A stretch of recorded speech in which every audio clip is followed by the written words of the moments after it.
Bienvenidos a un nuevo video que les pondrá los pelos de punta. Hoy traemos historias escalofriantes que no podrán olvidar. Si están listos para temblar, denle like, suscríbanse y dejen en los comentarios desde dónde nos escuchan. Apaguen las luces y que comience el terror. Lo que van a leer no es ficción. Es algo que me pasó hace 3 años, cuando trabajaba en las casetas de cobro de la autopista. Nunca he hablado de esto con nadie, pero siento que es momento de contarlo. Tal vez alguien más haya vivido algo parecido y entienda lo que sentí esa noche.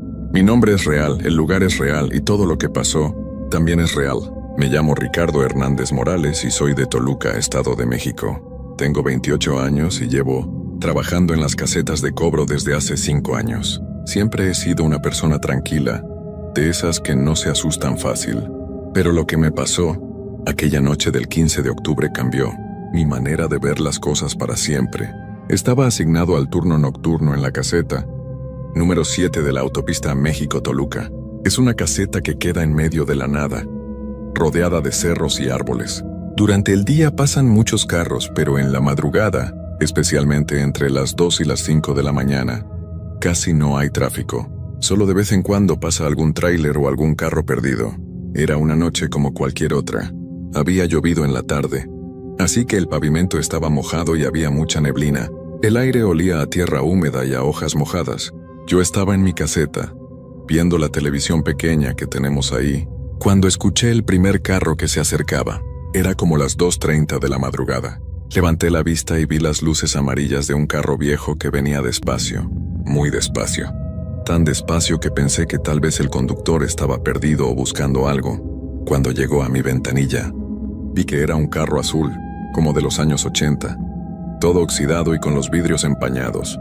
El conductor era un señor mayor, como de unos 60 años, con el cabello blanco y muy delgado. Tenía la cara muy pálida y los ojos hundidos. Me dio los 15 pesos del peaje sin decir ni una palabra. Sus manos estaban heladas, tanto que cuando me tocó los dedos al darme el dinero, sentí como si hubiera tocado hielo. Lo que me extrañó fue que no arrancó su carro después de que le devolví el cambio. Se quedó ahí parado viéndome fijamente. Sus ojos eran muy raros, como si estuviera viendo algo que yo no podía ver. Después de unos segundos que se sintieron eternos, me dijo con una voz muy baja: ¿Usted ha visto a mi hija? La pregunta me tomó por sorpresa. Le dije que no, que yo solo trabajaba ahí cobrando peajes. Pero él siguió insistiendo. Ella pasa por aquí todas las noches. Tiene 16 años, cabello largo y negro, trae un vestido blanco. Siempre pasa caminando por la orilla de la carretera a las 3 de la mañana. Le expliqué que yo nunca había visto a ninguna muchacha caminando por ahí, especialmente a esas horas. Era muy peligroso y no era común que alguien anduviera a pie por la autopista. Pero el señor no parecía convencido.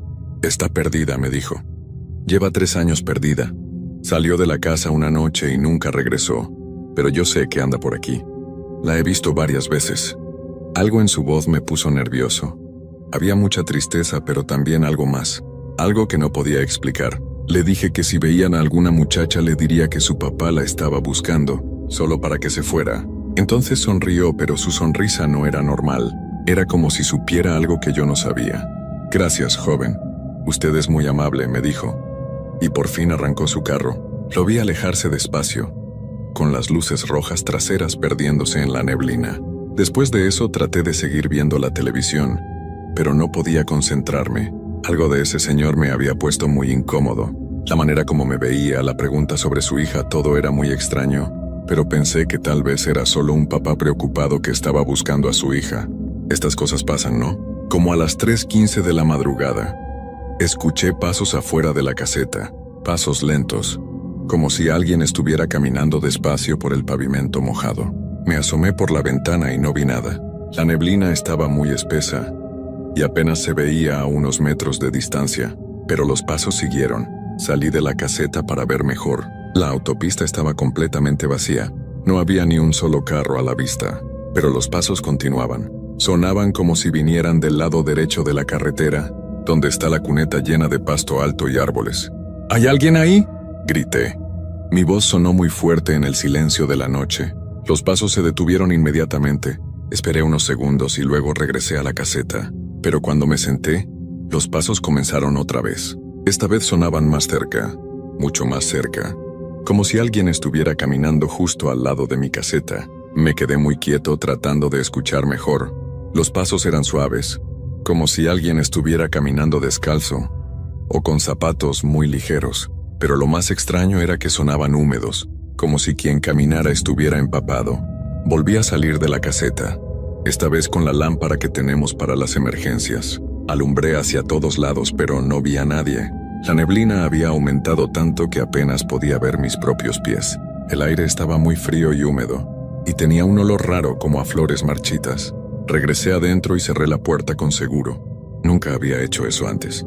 Siempre dejaba la puerta abierta para que entrara el aire fresco, pero esa noche algo me decía que era mejor cerrarla. Me senté en mi silla y traté de calmarme. Tal vez era solo algún animal perdido, pensé. O tal vez mi imaginación me estaba jugando una mala pasada. Pero entonces escuché algo que me heló la sangre. Era una voz de mujer, muy suave, que cantaba una canción que no conocía. La voz venía de afuera, del mismo lugar donde había escuchado los pasos. Era una canción triste, muy triste, como una canción de cuna pero melancólica. La voz se acercaba cada vez más a mi caseta.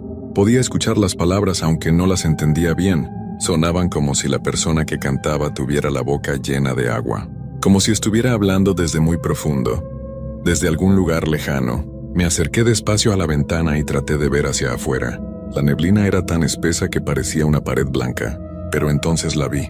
Era una sombra, una figura delgada que caminaba muy despacio por la orilla de la carretera, exactamente como había dicho el señor del carro azul. Mi corazón comenzó a latir muy fuerte. La figura se movía de manera extraña, como si flotara un poco sobre el suelo. Llevaba algo blanco, que se movía con el viento aunque no había viento esa noche, y tenía el cabello largo y negro, exactamente como había dicho el señor. Traté de convencerme de que era solo una persona normal, tal vez alguien que se había perdido, o que había tenido problemas con su carro. Pero algo en mi interior me decía que no era así. Algo me decía que tenía que quedarme adentro, que no debía salir para nada. La figura siguió caminando hasta que desapareció en la neblina, pero la canción continuó. Se escuchaba cada vez más lejos, pero no se detenía. Era como si la voz se estuviera alejando por la carretera, siguiendo el mismo camino que había tomado el carro azul. Después de unos minutos, todo quedó en silencio otra vez, un silencio tan profundo que podía escuchar mi propia respiración. Me quedé ahí sentado, sudando frío, tratando de entender qué había pasado. Miré el reloj y eran las 3:45 de la madrugada. Decidí llamar a mi supervisor para contarle lo que había visto. Pero cuando levanté el teléfono estaba muerto. No había tono. Revisé los cables y estaban bien conectados. Traté con mi celular pero no tenía señal. Eso era muy raro porque siempre había señal en la caseta. Como a las 4:30 de la madrugada, pasó un tráiler grande. Me sentí muy aliviado de ver las luces y escuchar el ruido del motor. Cuando el conductor se acercó a apagar, le pregunté si había visto a alguien caminando por la carretera. No, joven, me dijo. La carretera está vacía, solo mucha neblina. ¿Por qué pregunta? Le conté rápidamente lo que había visto, esperando que me dijera que estaba loco o que había sido mi imaginación.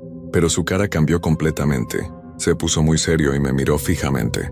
¿Usted vio a una muchacha con vestido blanco?, me preguntó. Sí, le respondí. ¿Usted la conoce? El trailero se quedó callado por un momento. Luego suspiró y me dijo: joven, yo paso por aquí todas las noches desde hace 5 años. Y sí, yo también la he visto. Siempre a la misma hora, siempre en el mismo lugar. Pero nunca se acerca a los carros. Solo camina y camina como si estuviera buscando algo. ¿Pero quién es?, le pregunté. No sé, me dijo. Pero hace 3 años hubo un accidente muy feo aquí cerca. Una muchacha joven se salió de la carretera con su carro. Dicen que iba huyendo de su casa por problemas familiares. El carro se volcó y cayó en la barranca. Cuando la encontraron ya era muy tarde. Sentí como si algo frío me recorriera toda la espalda. ¿Cómo era ella?, le pregunté, aunque ya sabía la respuesta. Joven, cabello negro y largo. Tenía 16 años. Llevaba puesto un vestido blanco cuando la encontraron. El tráilero pagó su peaje y se fue.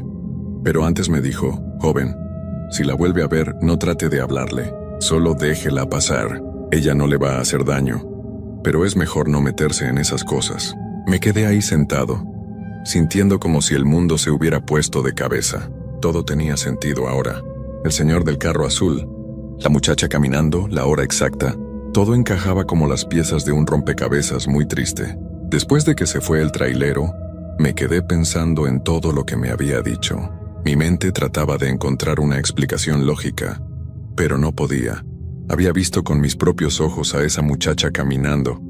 Había escuchado su voz cantando, y ahora sabía que no era la única persona que la había visto. Decidí que lo mejor era quedarme adentro de la caseta hasta que terminara mi turno. Faltaban apenas 2 horas para que llegara mi reemplazo del turno de la mañana. Traté de distraerme viendo la televisión, pero las imágenes se veían borrosas, y el sonido se escuchaba distorsionado, como si hubiera interferencia. Como a las 5:15 de la madrugada, cuando ya estaba empezando a aclarar un poco, escuché otra vez el ruido de un motor que se acercaba. Esta vez reconocí inmediatamente el sonido. Era el mismo carro azul de antes, con el mismo ruido del motor viejo y desafinado. Mi corazón se aceleró. No quería volver a ver a ese señor, pero sabía que tenía que hacer mi trabajo. Cuando el carro se acercó a mi ventanilla, vi que era el mismo hombre de antes, pero ahora se veía diferente. Su cara estaba más pálida, sus ojos más hundidos, y había algo en su expresión que me dio mucho miedo. ¿La encontró?, me preguntó con la misma voz baja de antes. No sabía qué responder. Si le decía que sí, que había visto a una muchacha caminando, ¿qué pasaría? Pero si le decía que no, sabía que no me iba a creer. Sí, le dije finalmente.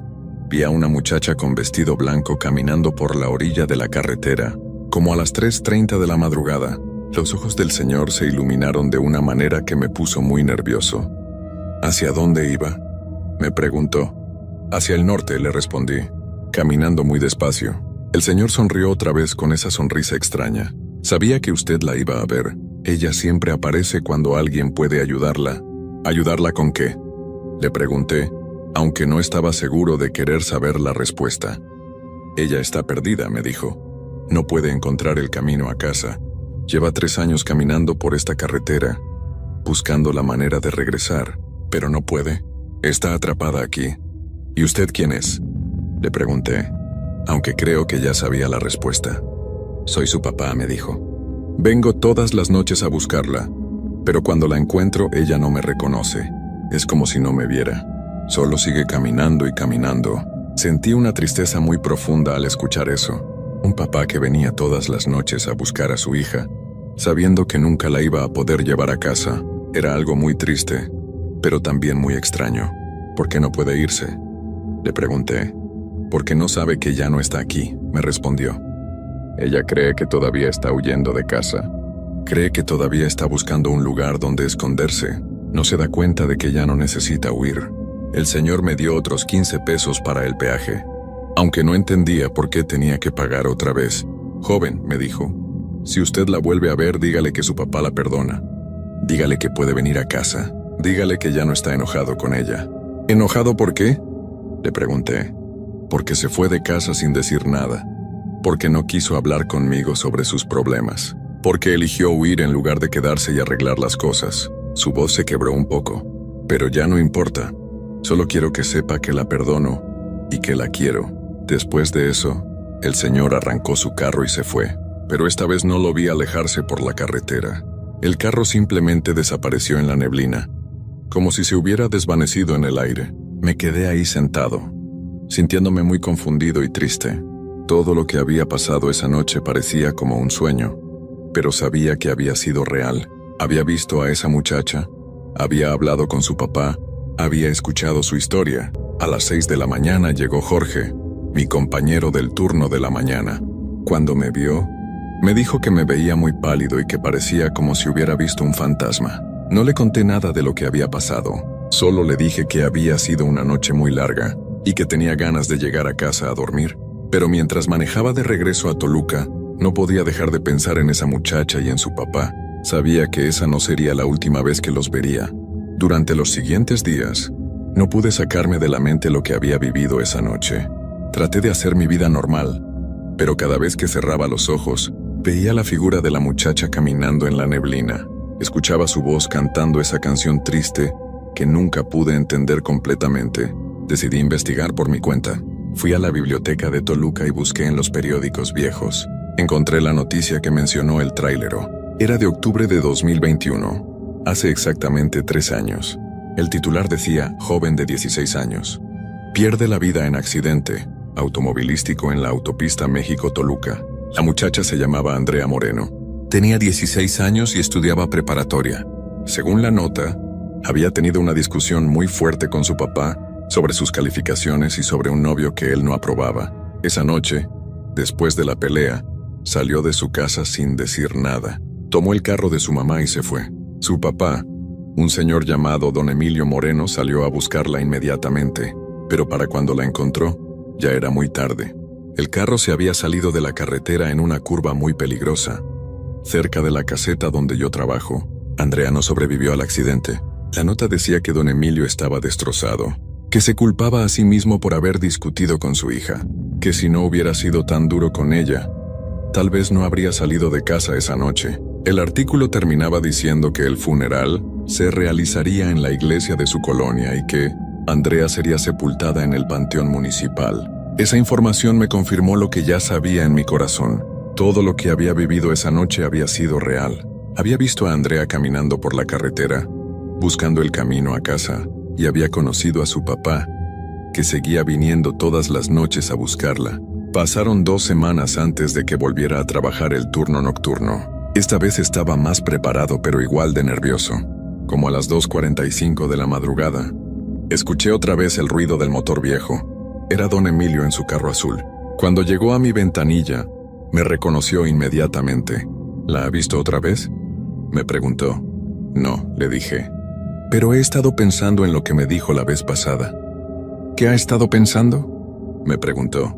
Que tal vez Andrea no puede irse porque está esperando escuchar esas palabras de usted directamente. Tal vez necesita que usted mismo le diga que la perdona. Don Emilio se quedó callado por un momento. Pero ¿cómo voy a hablarle si ella no me ve? Cuando me acerco, es como si fuera invisible para ella. Tal vez tiene que esperar el momento correcto, le dije. Tal vez tiene que intentarlo cuando ella esté lista para escuchar. Esa noche Don Emilio no se fue después de pagar el peaje. Se quedó ahí en su carro esperando, y yo esperé con él. Como a las 3:20 de la madrugada, escuchamos los pasos otra vez. Después escuchamos la voz cantando. Ahí está, me dijo Don Emilio con la voz quebrada. Ahí está mi niña. Salió de su carro despacio y caminó hacia donde venía el sonido. Yo salí de la caseta y lo seguí a cierta distancia. A través de la neblina, podíamos ver la figura de Andrea caminando lentamente por la orilla de la carretera. ¡Andrea!, gritó Don Emilio. Andrea, soy yo, papá. La figura se detuvo. Por primera vez parecía haber escuchado. Andrea, mi amor, perdóname, siguió diciendo Don Emilio con la voz llena de lágrimas. Perdóname por ser tan duro contigo. Perdóname por no escucharte cuando necesitabas hablar. Perdóname por dejarte ir esa noche. La figura se volteó despacio hacia donde estaba Don Emilio. Aunque no podía ver su cara claramente, sentía que por fin lo estaba viendo. Ya no tienes que seguir caminando, mi amor, le dijo. Ya no tienes que seguir buscando el camino a casa. Ya puedes descansar. Te perdono todo, y espero que tú también me perdones a mí. En ese momento la neblina comenzó a desvanecerse. Una luz muy suave como el amanecer comenzó a iluminar la carretera, y en esa luz vi a Andrea claramente por primera vez. Era una muchacha joven y hermosa, con el cabello largo y negro, vestida de blanco, pero ya no se veía triste. Su cara tenía paz. Caminó despacio hacia su papá. Cuando llegó hasta él le sonrió. No dijeron nada, pero no necesitaban palabras. Se abrazaron por un momento que pareció eterno. Después Andrea se alejó caminando hacia la luz, pero esta vez no estaba perdida. Sabía hacia dónde iba. Antes de desaparecer completamente, se volteó hacia mí y me sonrió también. Era una sonrisa de agradecimiento. Don Emilio se quedó ahí parado, viendo cómo su hija se alejaba hacia la luz. Cuando ya no pudo verla más, regresó a su carro. Tenía lágrimas en los ojos, pero también una sonrisa en la cara. Gracias, joven, me dijo. Gracias por ayudarme a encontrar la manera de hablarle. No fue nada, le dije. Solo hice lo que cualquier persona habría hecho. No, me dijo. Usted hizo algo muy especial. Ayudó a una niña perdida a encontrar el camino a casa. Después de esa noche, nunca volví a ver a Don Emilio ni a Andrea. La carretera volvió a ser normal.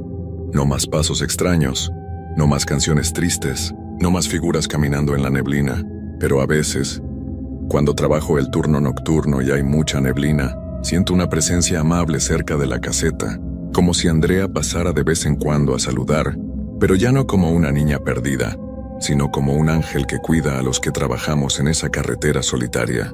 Y yo siempre le sonrío a la neblina, porque sé que ella está en paz, que por fin encontró el camino a casa.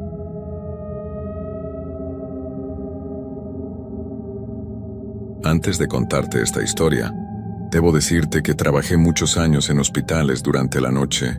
He visto cosas que no puedo explicar. He escuchado sonidos que no deberían existir y sentido presencias que me helaron la sangre. Lo que te voy a contar no es ficción. Es algo que viví hace 5 años y que aún me quita el sueño. Cada detalle está grabado en mi memoria como si hubiera pasado ayer. Mi nombre es Carlos Eduardo Mendoza Rivera. Soy de Guadalajara, Jalisco, y tengo 34 años. Llevo trabajando como enfermero desde hace 12 años.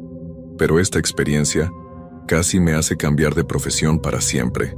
Era una noche de octubre, fría y lluviosa. Una de esas noches que parecen más largas de lo normal. Llegué al Hospital Regional San José a las 10 de la noche para cubrir el turno nocturno. Era un hospital viejo, construido en los años 60, con pasillos largos y mal iluminados que siempre me daban escalofríos.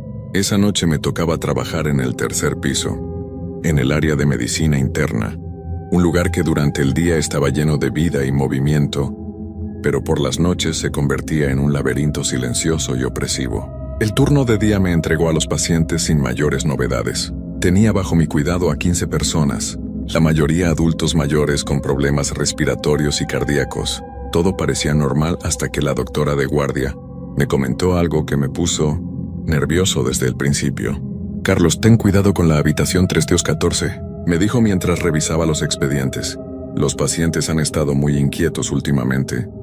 Dicen que escuchan cosas raras durante la noche». Yo me reí un poco, pensando que eran solo nervios de personas enfermas, pero la expresión seria en su rostro me hizo dudar. La doctora se fue a las 11:30, dejándome solo con una auxiliar de enfermería llamada María, una mujer mayor que llevaba trabajando en ese hospital desde que se construyó. María era conocida por sus historias extrañas sobre el lugar, pero esa noche estaba más callada que de costumbre. Alrededor de las 12:30 de la madrugada, mientras hacía mi primera ronda de medicamentos, noté que la habitación 314 estaba completamente silenciosa. Había 3 pacientes ahí: don Roberto, un señor de 70 años con problemas del corazón; doña Carmen, una mujer de 65 años que había llegado por neumonía; y el señor Martínez, un hombre de 58 años que estaba recuperándose de una cirugía menor. Entré a la habitación con cuidado de no hacer ruido, pero cuando encendí la pequeña lámpara de noche, los 3 pacientes estaban despiertos, mirando hacia el techo con los ojos muy abiertos. Don Roberto fue el primero en hablar. «Enfermero Carlos, ¿usted también la escucha?», me preguntó con voz temblorosa. Yo no sabía de qué hablaba, así que le pregunté qué era lo que escuchaba. «Los pasos, enfermero. Los pasos en el pasillo que van de un lado a otro, pero cuando sale a ver no hay nadie». Doña Carmen asintió con la cabeza y agregó: «Y las voces, enfermero. Voces que susurran cosas que no entendemos. Vienen del cuarto de al lado, pero ese cuarto está vacío desde hace una semana». El señor Martínez, que hasta entonces había permanecido callado, me miró con ojos llenos de miedo y me dijo: «Enfermero, esa mujer que camina por el pasillo toda la noche, ¿quién es? La hemos visto pasar por la puerta varias veces, pero cuando usted viene, ella desaparece». Yo traté de calmarlos, explicándoles que probablemente eran efectos de los medicamentos, o simplemente nervios por estar en el hospital. Les di sus pastillas para dormir y los dejé descansando, pero sus palabras se quedaron dando vueltas en mi cabeza. Salí de la habitación 314 y me dirigí al puesto de enfermería para escribir las notas del turno. El pasillo estaba completamente vacío y en silencio. Solo se escuchaba el ruido de las máquinas y el aire acondicionado. Me senté en mi escritorio y comencé a escribir, pero no pude concentrarme. Había algo en el ambiente que me tenía intranquilo, como si alguien me estuviera observando desde las sombras. Alrededor de la 1:30 de la madrugada, mientras revisaba algunos expedientes, Escuché algo que me hizo levantar la cabeza de inmediato. Eran pasos lentos y deliberados que venían del final del pasillo.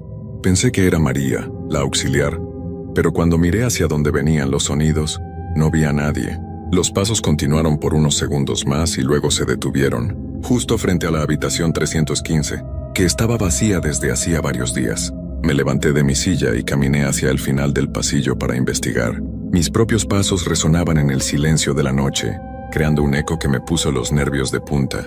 Cuando llegué a la habitación 315, la puerta estaba cerrada tal como la había dejado horas antes. Revisé la cerradura y todo estaba normal. Pero había algo extraño en el aire, un olor dulce y extraño que no pude identificar.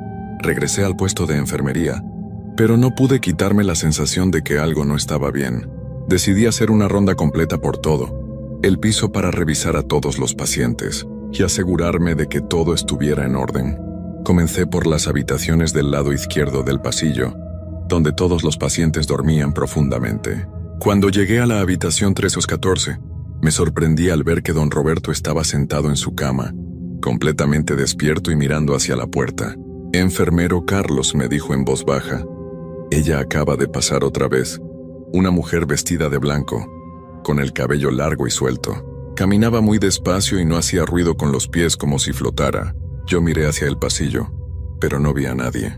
Le pregunté a don Roberto si estaba seguro de lo que había visto, y él me aseguró que sí. Enfermero, yo no estoy loco ni estoy soñando. Esa mujer ha pasado por aquí 3 veces en la última hora. Siempre camina en la misma dirección, hacia la habitación vacía del final del pasillo. En ese momento, doña Carmen se despertó y se unió a la conversación. Enfermero Carlos, nosotros no somos los únicos que la hemos visto. Ayer en la tarde, cuando vino a visitarme mi hija, ella también preguntó por esa mujer. Dijo que la había visto en el ascensor, pero cuando las puertas se abrieron en este piso, ya no estaba. Yo no sabía qué pensar. Parte de mí quería creer que todo era producto de la imaginación de pacientes enfermos y nerviosos, pero otra parte comenzaba a dudar. Había algo en sus voces, en la forma como me miraban, que me decía que estaban diciendo la verdad. Salí de la habitación 314, con el corazón latiendo más rápido de lo normal.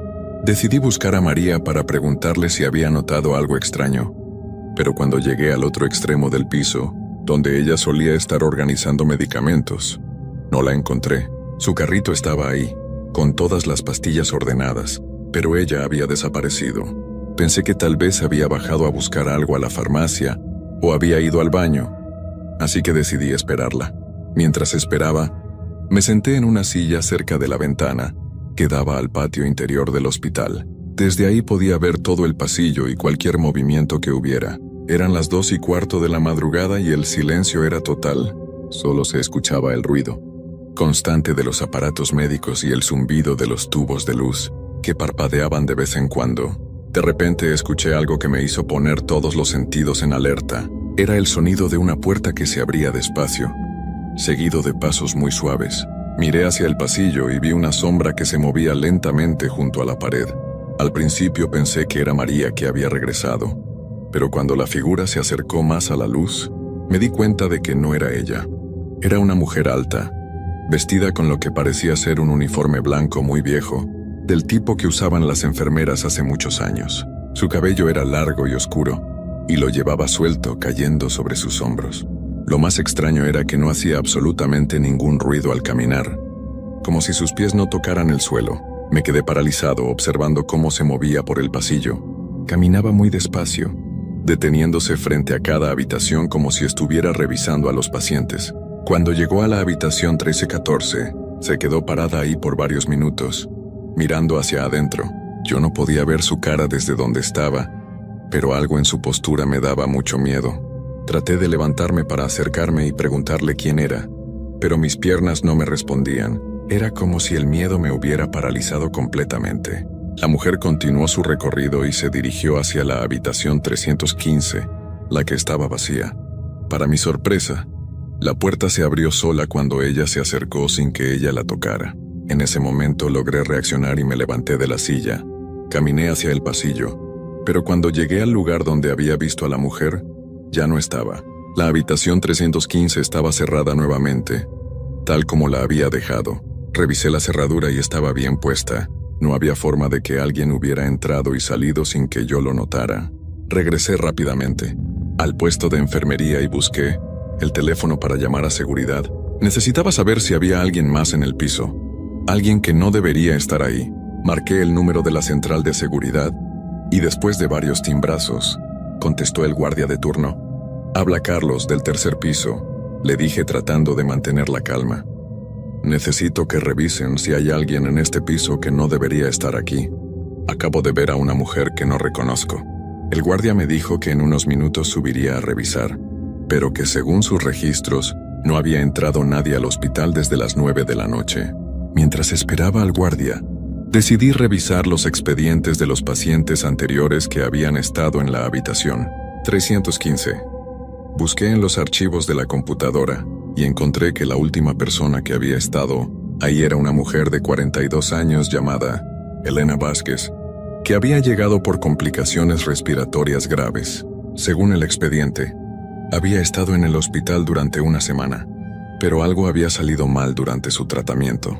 Lo extraño del caso era que no había detalles específicos sobre lo que había pasado. Solo decía que había tenido complicaciones inesperadas y que había sido trasladada a otra área del hospital. No había información sobre si se había recuperado o si había sido dada de alta. Era como si su historia se hubiera cortado de repente. En ese momento escuché pasos que venían del ascensor. Era el guardia de seguridad, un hombre mayor llamado Don Joaquín, que trabajaba en el hospital desde hace más de 20 años. Cuando llegó al puesto de enfermería, me preguntó qué era exactamente lo que había visto. Le conté todo, desde los comentarios de los pacientes hasta mi propio encuentro con la mujer misteriosa. Don Joaquín me escuchó con mucha atención, asintiendo con la cabeza como si ya hubiera escuchado historias similares antes. Cuando terminé de hablar me miró con una expresión muy seria.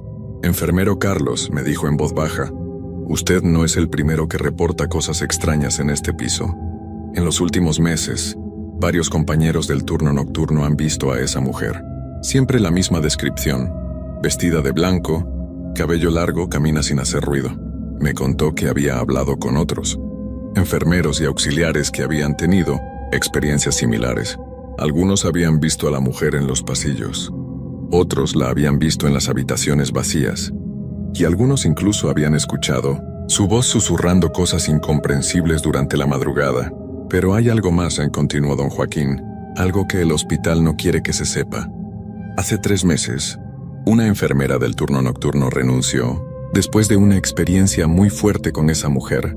Dijo que la había visto tan claramente que incluso intentó hablar con ella, pero cuando se acercó, la mujer simplemente desapareció frente a sus ojos. El guardia decidió hacer una ronda completa por todo el piso para asegurarme de que no había nadie más. Revisó cada habitación, cada closet, cada rincón donde alguien pudiera esconderse.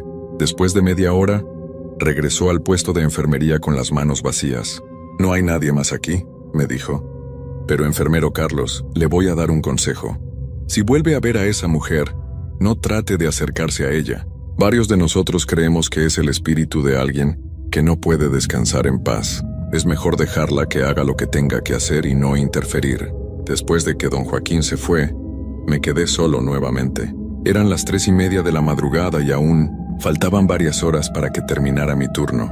Traté de concentrarme en mi trabajo, pero no podía dejar de pensar en lo que había visto y en lo que me había contado el guardia. Alrededor de las 4 de la madrugada, María finalmente apareció. Venía del primer piso, donde había estado ayudando con una emergencia. Cuando le conté lo que había pasado, su expresión cambió completamente. Se puso muy pálida y me miró con ojos llenos de miedo. «Carlos, yo también la he visto», me dijo con voz temblorosa. «Hace 2 semanas, cuando estaba trabajando en el turno nocturno, la vi parada junto a la habitación. Pensé que era una enfermera nueva, pero cuando me acerqué a preguntarle si necesitaba ayuda, ella me miró directamente a los ojos. Y yo sentí un frío terrible que me llegó hasta los huesos». María me contó que después de ese encuentro, había pedido que la cambiaran de turno porque no soportaba la idea de volver a ver a esa mujer. «Pero lo más extraño», continuó, «es que cuando la vi, tenía una expresión muy triste en el rostro. como si estuviera buscando algo o a alguien. No parecía una presencia malévola, sino más bien alguien que estaba perdido. Las palabras de María me dieron escalofríos. Si ella también había visto a la mujer, entonces esto no era producto de mi imaginación ni de los nervios de los pacientes. Algo real estaba pasando en este piso, algo que no podía explicarse con la lógica.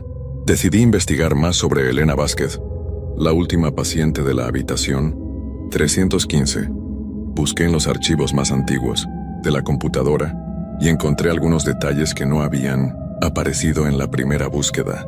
Elena había sido una enfermera del mismo hospital, pero había renunciado varios años antes para cuidar a su madre enferma.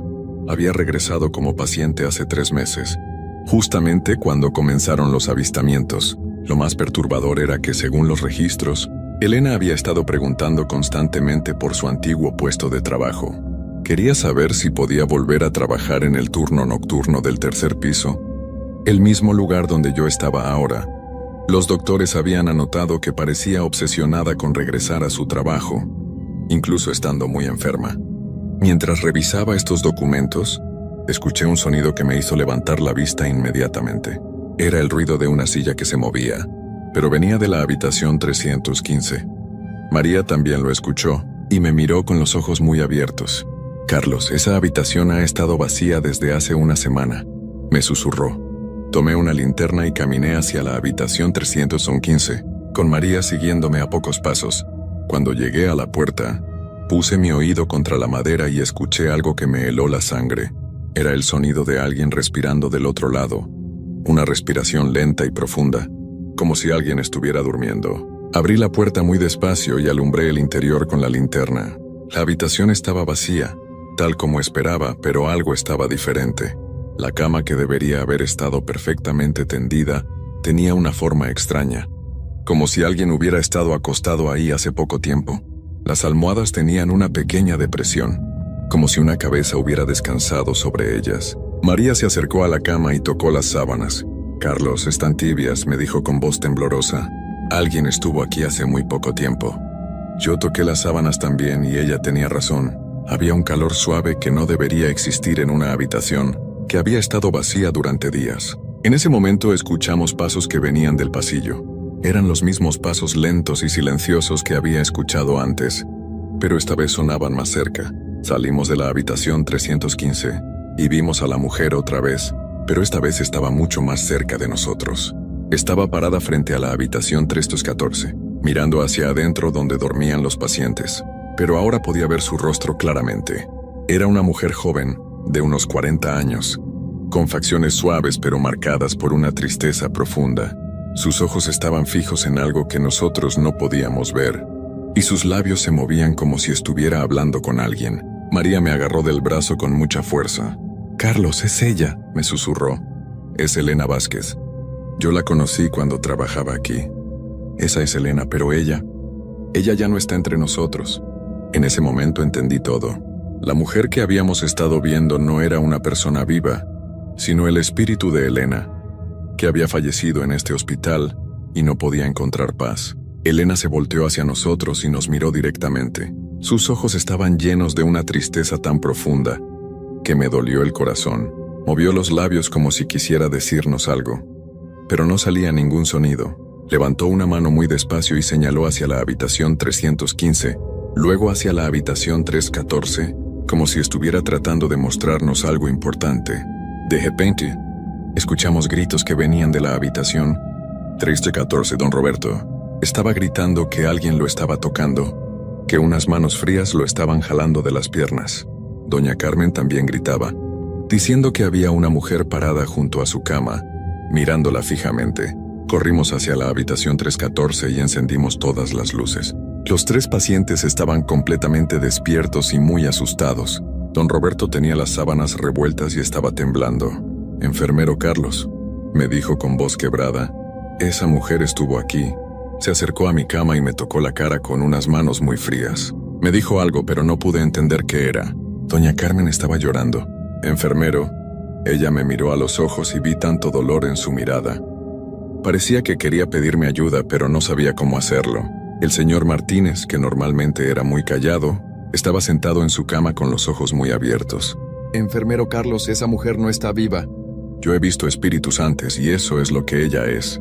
Traté de calmar a los pacientes, pero yo mismo estaba muy nervioso. Les di medicamentos para que se relajaran y me quedé con ellos hasta que se durmieron nuevamente. Mientras tanto, María había ido a buscar información sobre Elena Vázquez en los archivos del hospital. Cuando regresó, traía documentos que explicaban lo que había pasado. Elena había trabajado en el turno nocturno del tercer piso durante 10 años. Era una enfermera muy dedicada, que siempre se quedaba tiempo extra para cuidar a los pacientes que más lo necesitaban. Había renunciado para cuidar a su madre, pero siempre había dicho que extrañaba mucho su trabajo.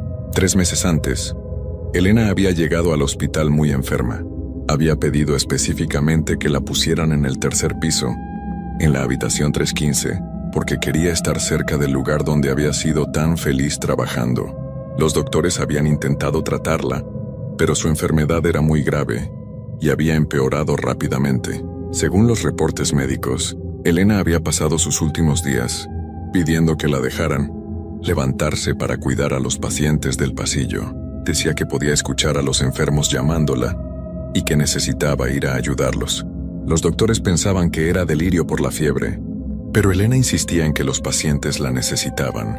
La noche que Elena falleció, había varios pacientes en la habitación 314 que estaban muy graves. Ella había escuchado sus gemidos de dolor desde su cama en la habitación 1315 y había tratado de levantarse para ayudarlos, pero estaba demasiado débil.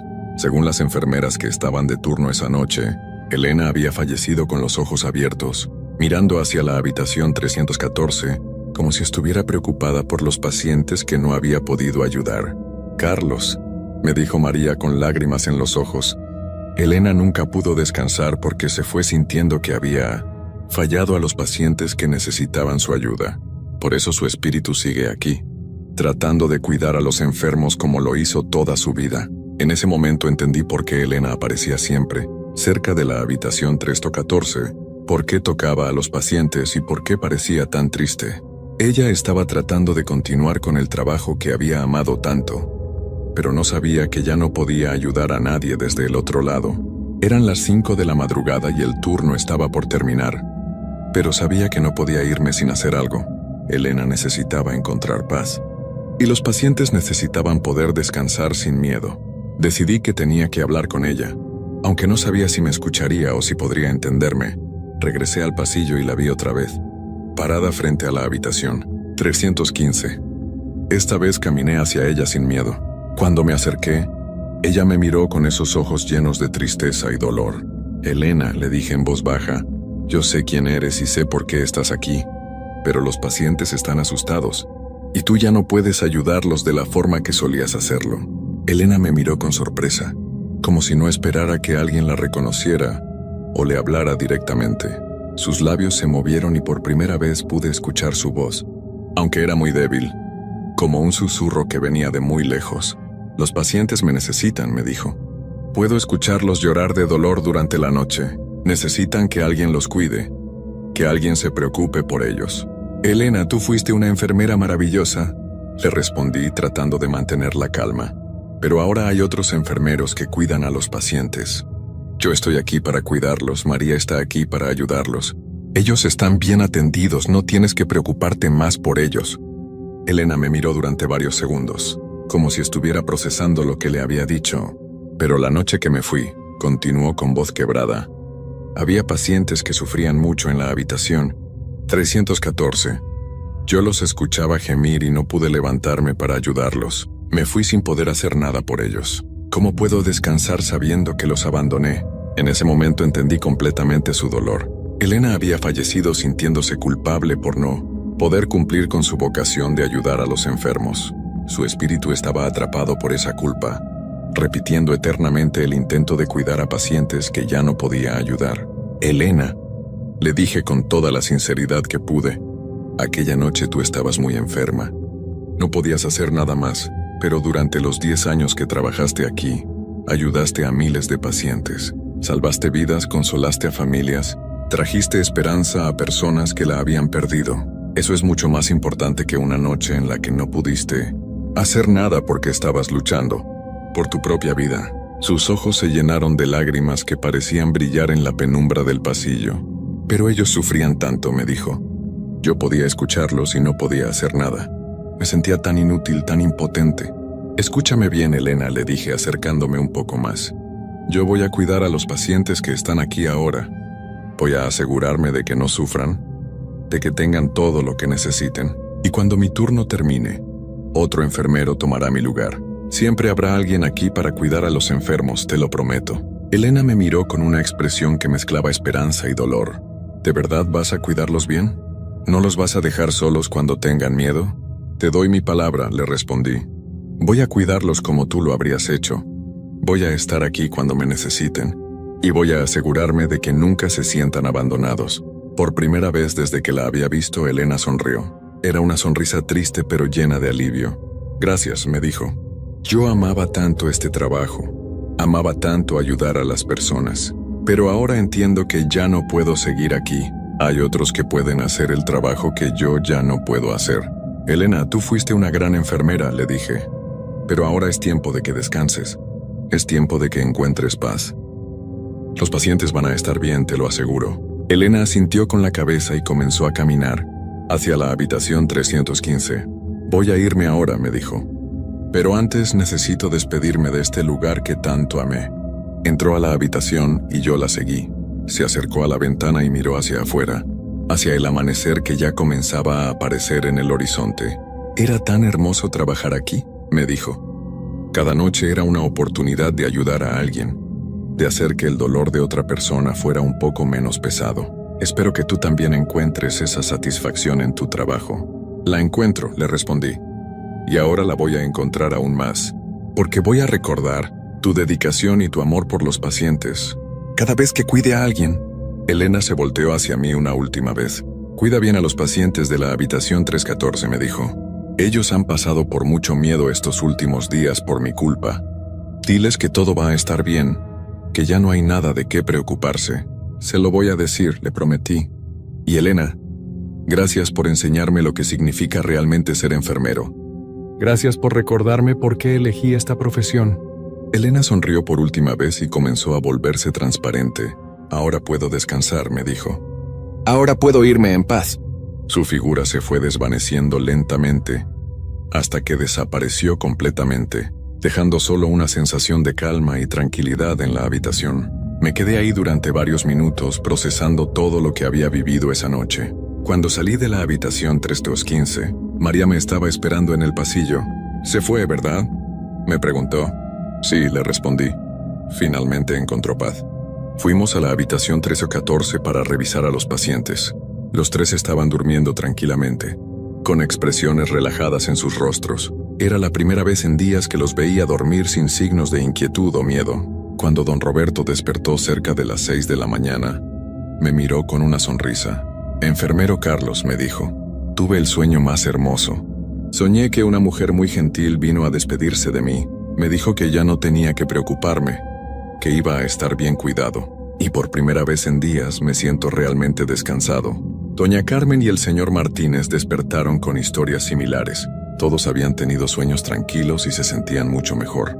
Era como si Elena hubiera podido despedirse de ellos de una forma que no los asustara, sino que los consolara. El turno terminó a las 7 de la mañana, y cuando llegó el personal del día, les conté todo lo que había pasado. Algunos me creyeron, otros pensaron que había sido una noche muy larga y estresante, pero todos notaron que había algo diferente en el ambiente del tercer piso. Había una sensación de calma que no había estado ahí en meses. Desde esa noche, nunca más se reportaron avistamientos de Elena en el hospital. Los pacientes de la habitación 1314 se recuperaron sin problemas, y los turnos nocturnos volvieron a ser tranquilos. Pero yo nunca olvidé esa experiencia, y nunca olvidé la lección que Elena me enseñó sobre lo que significa realmente cuidar a otros. Cada vez que trabajo en el turno nocturno, recuerdo las palabras de Elena sobre encontrar satisfacción en ayudar a que el dolor de otros sea un poco menos pesado. Y cada vez que veo a un paciente asustado o solo durante la noche, me acuerdo de mi promesa a Elena de cuidar bien a los enfermos. Han pasado 5 años desde esa noche, y aún trabajo en el mismo hospital. Nunca he vuelto a ver a Elena, pero a veces Cuando paso por la habitación 315, siento una presencia tranquila y protectora, como si ella siguiera cuidando el lugar que tanto amó, pero ahora desde un estado de paz. La historia de Elena me enseñó que el amor por nuestro trabajo y por las personas que cuidamos puede ser tan fuerte que trasciende incluso la muerte, pero también me enseñó que a veces los espíritus que no pueden descansar solo necesitan que alguien les recuerde que han hecho bien su trabajo, que han cumplido con su propósito y que ya pueden encontrar paz. Esa noche cambió mi perspectiva sobre la vida, la muerte y el significado del cuidado, y aunque fue una experiencia que me llenó de miedo, también me llenó de una profunda comprensión sobre la importancia de la compasión, tanto para los vivos como para aquellos que ya se han ido pero aún necesitan encontrar su camino hacia la paz.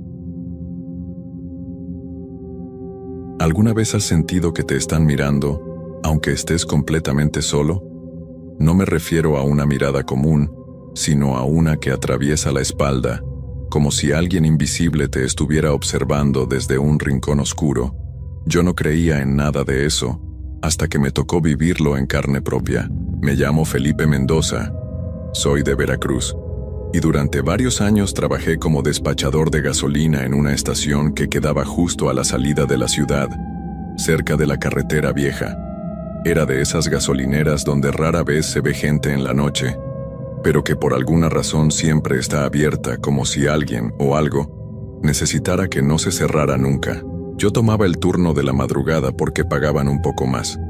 No había mucho que hacer, solo esperar a que pasara algún camión o carro perdido, echarle gasolina y volver al silencio. Al principio era tranquilo, incluso llegué a disfrutar la calma. Pero todo cambió una noche de noviembre, cuando el frío empezó a calar y el silencio se volvió demasiado profundo. Esa noche, llegué a las 11:30 como siempre. Saludé al compañero que salía del turno anterior y me instalé en la pequeña caseta de vigilancia que teníamos, justo al lado de las bombas de gasolina. Prendí el calentador eléctrico y me puse a revisar el libro de registro. Todo estaba normal. Alrededor de la 1 de la mañana empecé a sentir algo raro. No era un sonido fuerte ni un grito. Era más bien una presencia, como si alguien estuviera de pie detrás de la pared de la caseta, sin moverse, solo esperando. Pensé que era mi imaginación. Salí con la linterna para revisar, pero no vi nada. Solo el camino vacío y el campo oscuro que se extendía a los lados. Volví a entrar, algo inquieto, y traté de distraerme con la radio. Pero la señal no entraba bien, y todo lo que se escuchaba era estática con voces lejanas que no se entendían. Apagué la radio y me quedé en silencio. Fue en ese momento cuando escuché el primer golpe.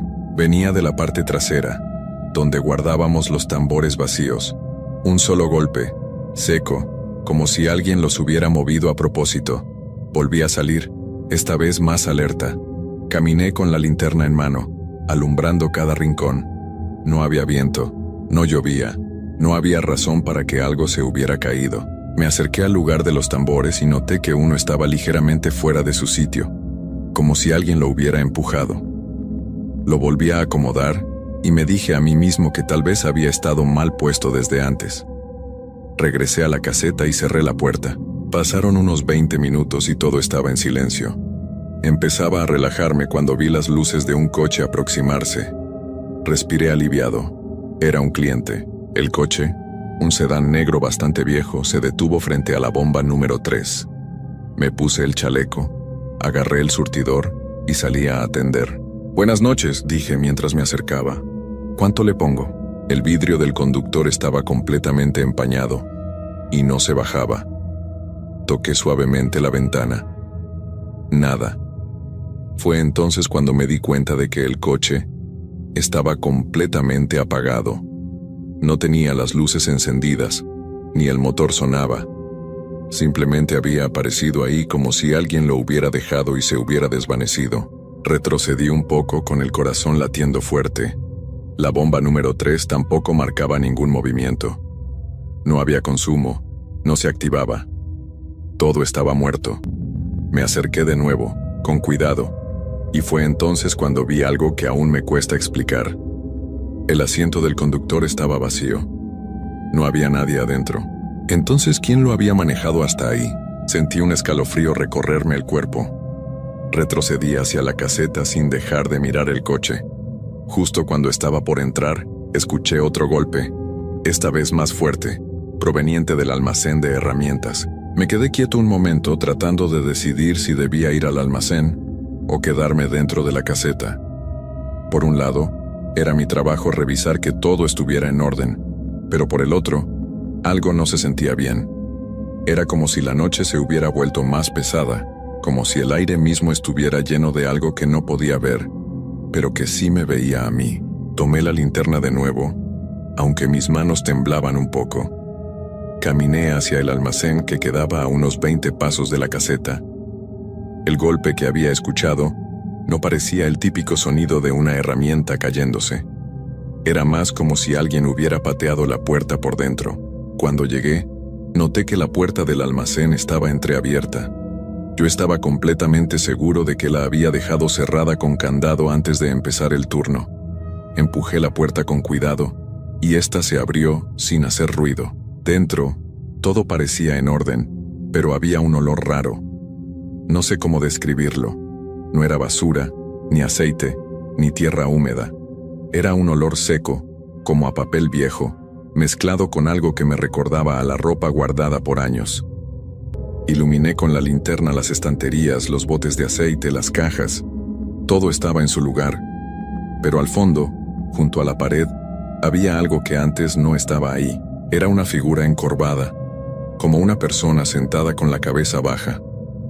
Estaba completamente quieta. Mi respiración se detuvo. Alumbré con más fuerza. No se movía. Pensé que tal vez era una bolsa o un montón de ropa, pero mientras más la miraba, más se parecía a alguien. Alguien con el rostro tapado por el cabello. Tragué saliva. ¿Hola?, dije con voz baja. ¿Necesita ayuda? La figura no respondió. No se movió ni un poco. Di un paso atrás. No quería acercarme. No podía moverme más. Fue entonces cuando el foco del almacén, que siempre estaba fundido, se encendió por sí solo. La luz amarilla iluminó todo por un instante, y la figura ya no estaba. Di media vuelta y salí corriendo. Me encerré en la caseta y eché seguro. Me senté frente al vidrio temblando, mirando hacia las bombas. El coche negro seguía ahí, sin moverse, y justo cuando creí que lo peor había pasado, las luces del coche se encendieron.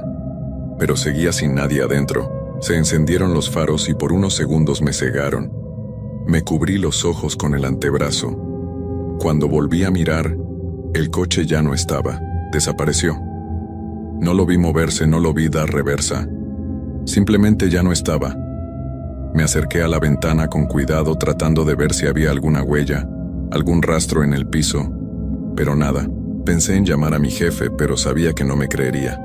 Lo único que pude hacer fue escribir todo en el cuaderno de guardia, aunque claro, traté de ponerlo como si hubieran sido cosas normales. Golpes en almacén, posible rata, escribí. Coche negro no identificado, se fue sin cargar. El resto de la madrugada no pude dormir. Me pasé el turno completo mirando el reloj, deseando que llegaran las 6 de la mañana. Cuando por fin amaneció y llegó el compañero del siguiente turno, no supe cómo explicarle por qué tenía la cara tan pálida. Y aún así eso no fue lo peor. Lo peor vino al día siguiente. Al día siguiente, regresé al trabajo como siempre. No me sentía con ánimos, pero necesitaba el dinero. En el camino pensé muchas veces en renunciar, en inventar alguna excusa para no volver. Pero al final, algo dentro de mí me decía que tenía que entender lo que había pasado, que eso no había sido una casualidad. Cuando llegué, todo parecía normal. Saludé al compañero que me entregó el turno. Le pregunté si había notado algo raro durante el día, y me dijo que no, que todo tranquilo. Eso me hizo sentir un poco mejor. Tal vez, pensé, lo que vi fue un sueño con los ojos abiertos, un susto provocado por el cansancio. Esa noche me propuse mantener la calma. Preparé café, revisé todo el lugar, y hasta le hablé a un amigo por teléfono durante la primera hora para no sentirme solo. Pero conforme pasaba el tiempo y la noche avanzaba, El silencio volvió a pesar como la vez anterior. A eso de las 3 de la mañana, comencé a escuchar el sonido del viento soplando más fuerte que de costumbre. Las hojas del árbol grande que está junto al almacén se movían con violencia, como si algo invisible las sacudiera. Fui hasta la puerta de la caseta y la abrí un poco, solo para mirar. No había nadie.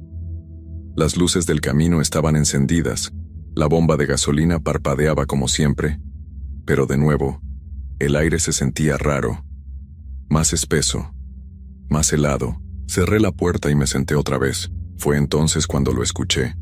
Un golpe seco en el vidrio de la caseta, como si alguien hubiera tocado con los nudillos, pero sin fuerza. Me congelé. Miré hacia la ventana. No había nadie. Volvió a sonar. Esta vez en la otra ventana, la que da al lado opuesto. Tomé la linterna y la apunté hacia afuera, pero no logré ver a nadie. Respiré hondo. Abrí la puerta y salí. Caminé alrededor de la caseta. No había ni un alma, ni un auto pasando por la carretera. Nada. Solo ese frío que se me metía por la camisa y me erizaba la piel. Regresé adentro. Cerré la puerta y eché seguro. Pensé que era suficiente. Pensé que eso sería todo por esa noche.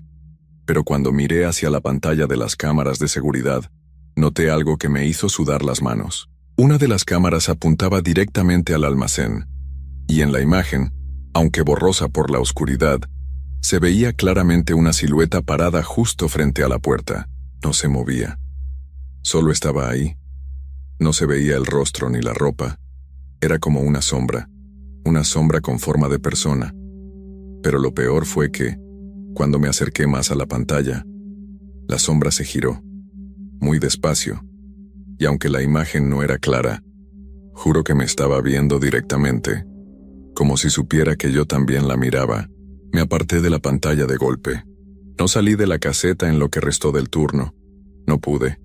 Me quedé en un rincón con la luz encendida, mirando el reloj cada 5 minutos. Y otra vez, cuando amaneció, la figura ya no estaba, como si nunca hubiera pasado nada, pero esa noche dejó una huella. Desde entonces, cada vez que camino cerca del almacén o veo pasar un coche negro por la calle, me da un escalofrío, como si algo me siguiera viendo desde las sombras, y apenas comenzaba a entender que lo que pasaba ahí no era solo cosa mía. Pasaron varios días sin que volviera a ver nada extraño, pero el miedo ya estaba dentro de mí. Cada noche, al llegar a la gasolinera, revisaba todo con más cuidado. No dormía, no escuchaba música, no quitaba la vista de las cámaras ni un segundo. Había noches tranquilas, sí, pero siempre había algo raro. Un ruido que no tenía origen, una sombra que parecía moverse cuando no debía, una brisa helada que entraba aunque no hubiera viento. Una noche, ya casi al final del turno, llegó don Ernesto, el jefe de mantenimiento. Venía por unas herramientas que había olvidado. Cuando lo vi entrar al almacén, no pude evitar sentir un escalofrío. ¿No te da cosa entrar ahí solo?, le pregunté como al pasar. Él se detuvo, me miró serio y me dijo algo que me dejó helado. ¿Ya viste a la mujer del vestido oscuro? Me quedé mudo. No le había contado a nadie lo que había visto, ni siquiera a mis amigos. Apenas pude decir, ¿qué mujer? Don Ernesto suspiró, como si le costara hablar del tema. Hace años, cuando esta gasolinera era nueva, hubo un accidente. Una mujer se descompuso en la carretera y se detuvo aquí a pedir ayuda. Dicen que entró al almacén buscando a alguien, pero ya nadie supo de ella. Nunca se fue. Nunca se la encontró. Y desde entonces algunos la han visto. Siempre de noche. Siempre sola. Yo no sabía qué decir. Me temblaban las manos. No porque me lo confirmara, sino porque por fin entendía que lo que vivía no era solo mi imaginación. Don Ernesto terminó de recoger sus cosas, y antes de irse, me puso una mano en el hombro. Si la vuelves a ver, no le abras la puerta.